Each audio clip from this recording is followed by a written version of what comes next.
Bonsoir tout le monde. À ce soir, je vais vous parler de qu'est-ce qu'un Layer 1 Solution. Un Layer 1, c'est un blockchain qui est la chaîne principale que tu peux développer des applications dessus. Le plus gros Layer 1 qui existe, c'est Ethereum.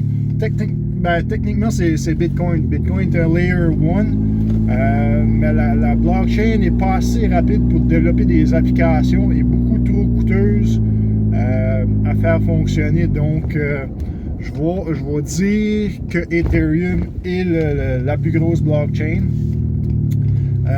Vraiment, qu'est-ce que c'est?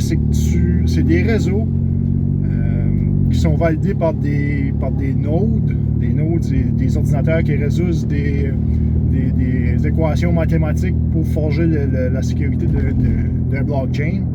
Ben, là-dessus, tu peux développer qu'est-ce qu'ils appellent des dApps, des applications. Toutes sortes d'applications, que ça va du metaverse au gaming online, qui appelle le Play to Earn, ou le DeFi, Decentralized Finance, ou simplement envoyer de l'argent, une valeur de crypto, si on veut, comme de l'argent. Tu peux envoyer, mettons, tu utilises la blockchain de Ethereum pour envoyer, tu peux envoyer du Ethereum, tu peux envoyer tout ce qui est, qu'est-ce que je parlais, les ERC20, qui est des cryptos qui sont créés sur le Layer 1. Après ça, tu as des Layer 2. Les Layer 2, eux autres, ils run quand même sur le Layer 1, mais c'est comme une petite blockchain de leur sens qui réduisent les frais de transaction, les gas fees, un peu comme qu'on a sur Ethereum. Quand que tu utilises un Layer 2, tu vas envoyer des paiements, ça va coûter beaucoup moins cher. Des paiements ou faire des transactions, échanger des tokens ou whatever. En gros, c'est ça la différence entre Layer 1 et Layer 2.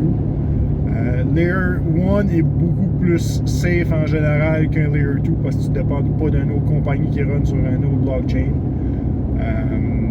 Des exemples de Layer 1, ben, tu as Ethereum, que tout le monde qui est en crypto connaît. Ensuite de ça, tu as Solana, qui y a beaucoup de monde qui parle avec, qui sont bullish dessus.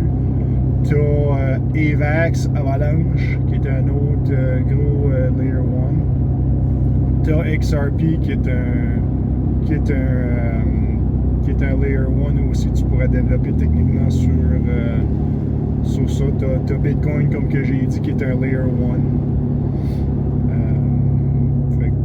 Il y en a beaucoup d'autres. Ils s'en rajoutent quasiment tous les jours. Là. Mais si je reste dans les plus gros Layer 1, c'est ça. Tu as Ethereum, tu as Binance Smart Chain aussi, que j'ai failli oublier. Binance Smart Chain, tu peux développer beaucoup de choses. Mais les principales vraiment que tu peux trader dessus, que ce soit des NFT. NFT, ça prend un blockchain pour les trader.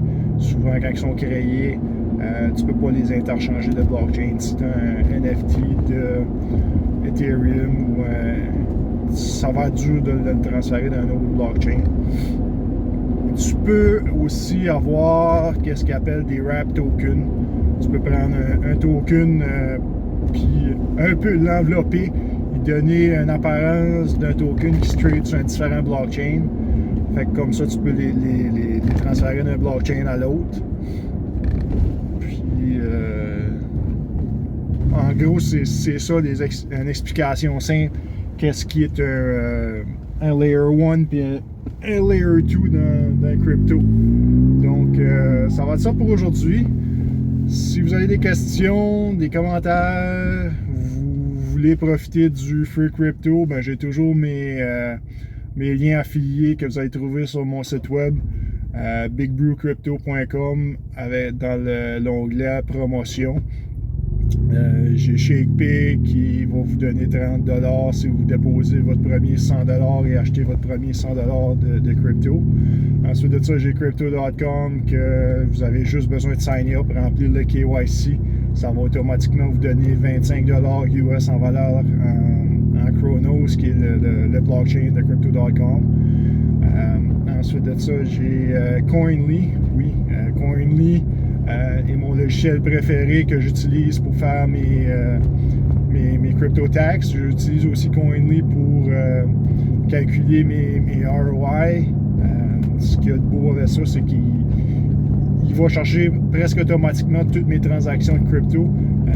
Puis il cumule, puis il me donne ma moyenne de valeur, mon cost en moyenne pour chaque crypto que j'appartiens. Ce qui est vraiment, vraiment pratique. Puis en plus de ça, avec Revenu Canada, tu peux acheter ton rapport. Ben, ça dépend du nombre de transactions que tu as. Je pense qu'en bas de 200 transactions de crypto, c'est gratuit pour imprimer ton rapport pour le transmettre à Revenu Canada. Mais si tu as plus que deux transactions, plus que 100 transactions de crypto, exemple, si tu utilises ShakePit, shake ton téléphone à chaque fois, ben oui, ça va te compter comme une transaction à chaque fois que tu shakes ton téléphone pour ramasser ton 1000 Satoshi. Donc, tu vas falloir que tu payes pour avoir la version pour imprimer ton rapport. Mais ça te garde en on track là, sur comment de profit ou comment de unrealized profit ou unrealized loss que tu as.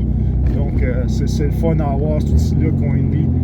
J'ai une promotion, me semble, c'est 25% off sur le frais de Coinly si tu vas sur ma page web. Donc, c'est ça pour aujourd'hui. Bonne soirée!